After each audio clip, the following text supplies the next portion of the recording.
Hello mathematicians, hope by this video and getting a little bit of practice you can say I can calculate the vertex of a parabola. We're going to show a quick little proof at the beginning of this video which is going to help us derive the formula to find the coordinate, or specifically the x value of the coordinate of the vertex. The proof might be a little bit complex and tricky, but as long as we're able to understand a little bit of where the formula comes from, that will help us in using it. Okay, so and the biggest thing is just for us to be able to use this formula and be able to calculate the vertex of a parabola. So we are familiar with the standard form of a quadratic equation, which is y equals ax squared plus bx plus c, where a is a constant not equal to 0. And now we're going to introduce another form of quadratic equation called vertex form. And vertex form is the equation y equals a, and in parentheses x minus h, and that whole quantity in parentheses squared, plus k. And what vertex form helps us show is that the vertex is at the point h comma k. That's what vertex form helps us see. And the reason why the vertex is at hk is because we'll see that the h value right here, that translates the vertex, the parabola, h units to the right, and the k value translates it k units up, where h and k are both constants. So if this were to be x plus h, then that would move it h units to the left. And if it were to say minus k, it would move it k units down. So the h and the k values translate the vertex of the parabola from the point 0, 0. So we're going to convert standard form of this standard quadratic equation into something that mirrors or looks like vertex form, that will give us a formula on how to calculate what the vertex is. So I'm going to move back over here to standard form. So the first thing we're going to do as we derive this formula is we're going to factor out an a from the first two terms of the standard form. So that'd be a. So if I factored out an a right here, we'd be left with x squared plus, well, you'll see, well, there is no a in bx. In the term bx, there is no a. So that means that we're going to have to put in an a in the denominator. Because if we were to distribute an a in right here, we get ba over a, which would just be b. So that's how we factor out an a when there is not an a in that term.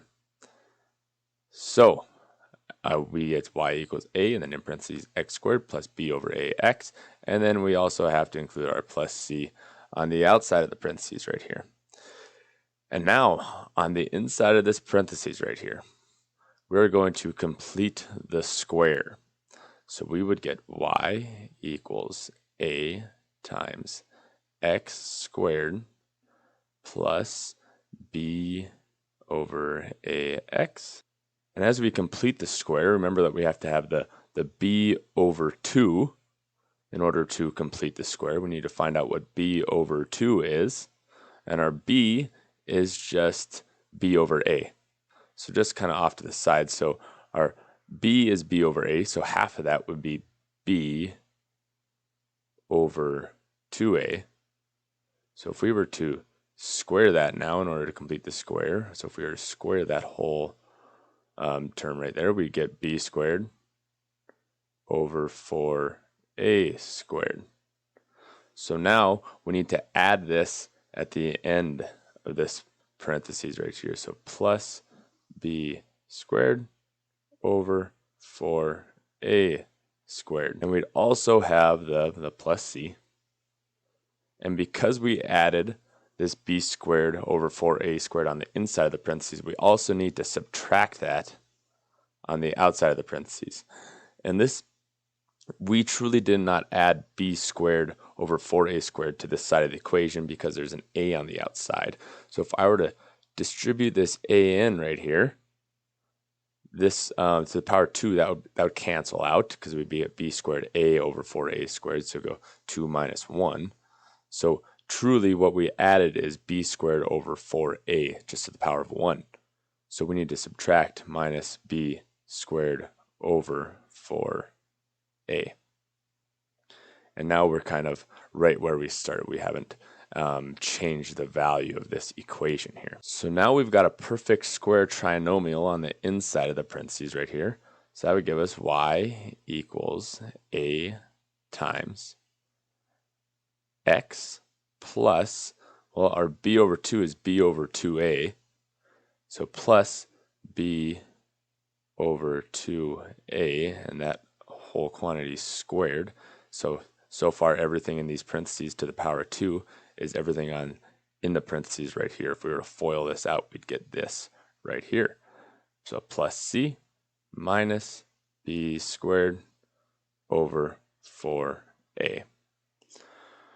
And now we can see we've got something that looks pretty dang similar to this vertex form up here.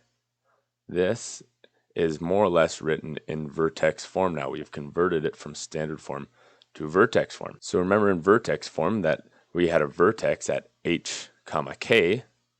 So this means that from here that our vertex is at the point, well, our h in this situation would be, because it's saying plus b over 2a, is at negative b over 2a.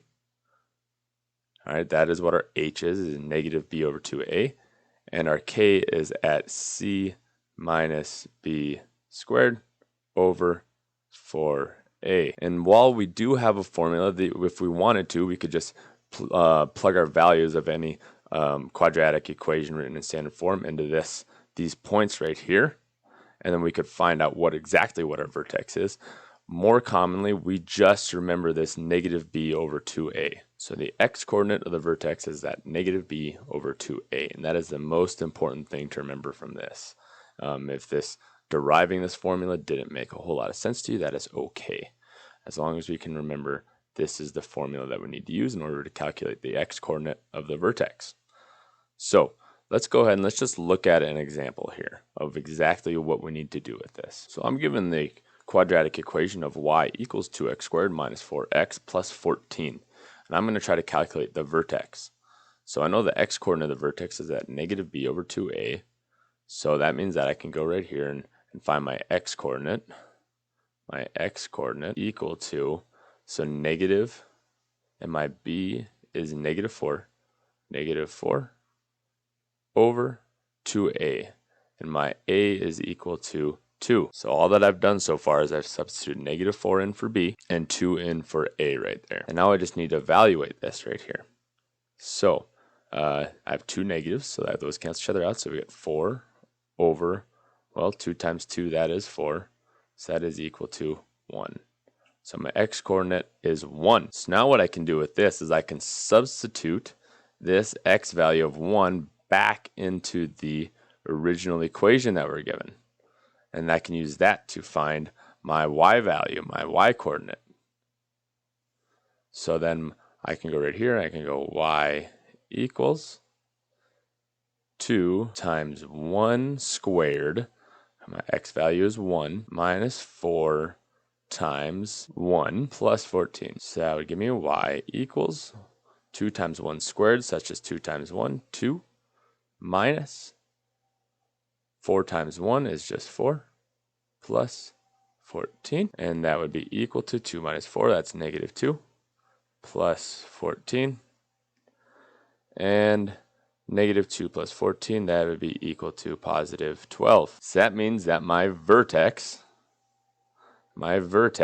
is at the point 112. So my vertex would be at the order pair of 112. So that's it for video. Hope after watching this and get a little bit of practice, you can say, I can calculate the vertex of a parabola.